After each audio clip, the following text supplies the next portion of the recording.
Hi guys, I'm Jamal Stone. I'm Chantal Aids. We are on our way to Comic-Con 2014, our very own custom-made, donated by Chevy, Uber car with a Sonic the Hedgehog theme. Also, we have our superhero stuff, Batman shirts on. Chantal, are you excited? I'm uber excited. There's cosplayers, celebrities. Oh my God, Madame Tussauds, they have a little surprise. I can't wait to see it. Marvel's got some announcements. You're going to see a whole bunch of panels. I'm excited. I can't wait. You ready to go inside? I think it's going to be uber awesome. Let's go. Let's go.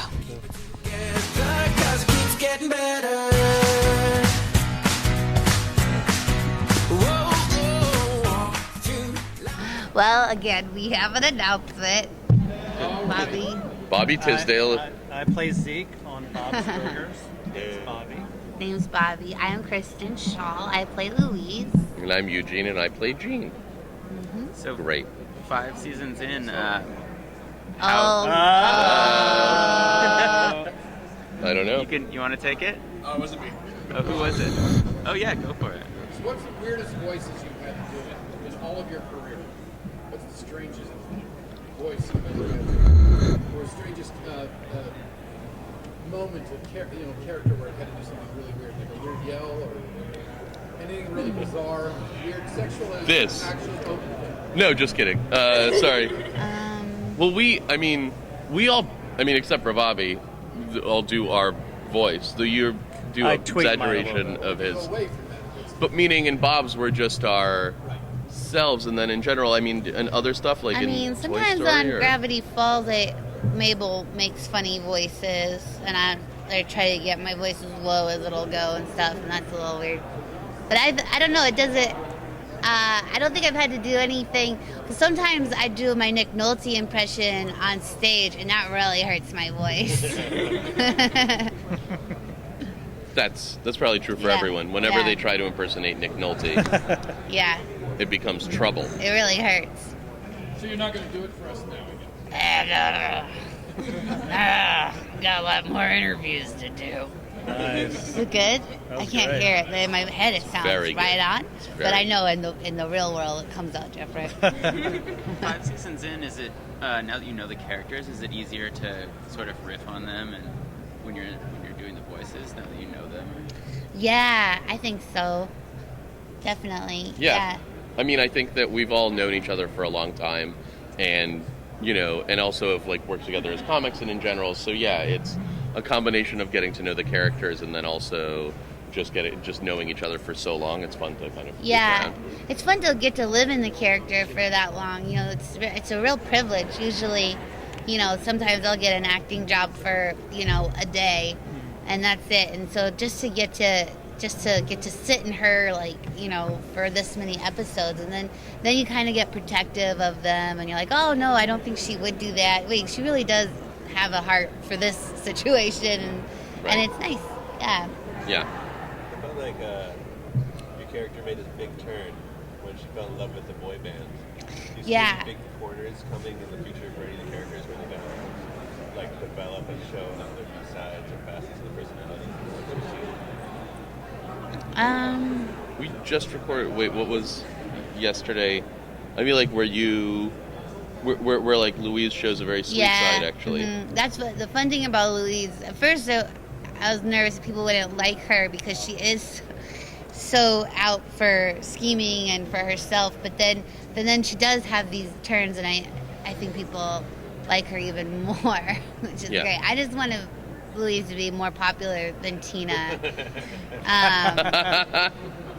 And that's tough. There's an episode where Gene sort of messes up a lot and then kind of focuses on saving fixing the problems he's caused. So there's things like that. Yeah, I think every episode has some in varied degrees where the character discovers something, I think. Yeah. I don't know. You guys ever get to record with Kevin Moore? Yes, whenever he records. And we all record as a group. So He was supposed to come out to dinner with us last night, and he just blew us off. He's starting a new movie today. Otherwise, he was actually going to maybe be here. Oh, really? Yeah, he's a gentleman. But we get to all record together. Whoever the guest stars are, we get to basically generally record with them. And part of, I think, them even doing it is because it's fun for them to do it like that too. Mm-hmm. It's nice to have a lot of guest stars, actors from Bite Them Up on the show. Yes. Cool to just complete the whole Bite Them Up CD. That would be great. Yeah. There are a lot, I guess. I feel like, well, I mean, because it's all part of a sort of community. Yeah. You know, the comedy It's community. in the comedy community, a lot of comedians. And We've all known each other for like Forever. 10, 15 years. And same with a lot of the people you see on the show. Do you have an opinion on the current New York comedy scene compared to what it was 10 years ago? Well, Kristen has definitely moved to LA, as have many people. But Right. New York is strong, and no one will defeat it except the economy, as it prices out artists. Bye, artists. There's a lot of my peers, you know, you get into your 30s and you're like, I'm too old for this shit, you know, and Yeah. you move. I think that I was saying if I was a young comedian, I would move to New York yesterday because you can just burn it down. You can kind of like Yeah. start your own movement right now. Yeah. Yeah, It's a this good is a time. great time Yeah. because there's a bit of a not a vacuum, It's but a little. transition, a Yeah. little Yeah. bit of a transition in it. Yeah. Yeah. Are there any young people that you feel are doing really good or any good comedy nights in the future? Probably. Oh yeah, Aparna. Oh, yeah. Nansha- Aparna, yeah. How do you say your last name? Nansharna? Sure. Not Jami. No. What? Yeah, Aparna's very funny. Aparna? Well, I mean, Michael Che, but he blew up so fast, and now he. That's what I'm saying. Like. Yeah, exactly. like, Well, he's from yeah. New York, but yeah. Just a fast pass to getting Well, I think if you do 5 sets a night, you'll become very good. So if anyone would like to do comedy, I recommend just doing it a ton every day, as many times as you can, and it'll probably be fine. Yeah. Right? Yeah. Yeah. I think a lot of it is being super dedicated. So that's mostly what I recommend. But yeah, move to New York if you're not already here and you would like to do stand-up. Yep. Should you go to every open mic or should you kind of pick and choose? I don't Go know. to all of them, and then you can pick and choose after Yeah. what feels right. Yeah, do whatever you think is fun. You Are know, you gonna do stand up? I would hope so. Yeah. I mean, if I were you, I'd really either commit or not, because it's a Yeah. terrible world. Sounds like you got an itch You're for gonna do it. the spotlight. Yeah, you're gonna be fine. Just do it 2 or 3 times a day forever. You gotta, yeah.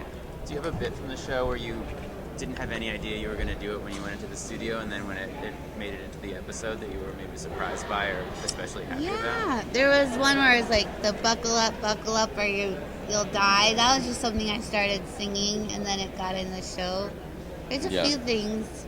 Yeah, there's, I think in the second episode, a joke about Salman Rushdie writing maybe The Lion, the Witch, and the Wardrobe. That's just a weird sort of argument that me and John Benjamin, as my dad, got into, Yeah. and then it ended up being in it. But I don't think we come with the stuff beforehand. You sort of think of it as you're doing it, and then you try a bunch of stuff, and then sometimes it makes it. Like there's a scene where Louise is making me to look like Bob in the bathroom, and that was originally sort of written as like a little shorter, and then like we just kind of all started piling on top of each other. So if you look at it as written, it's like kind of that idea, but then we kind of blew it up. Yeah.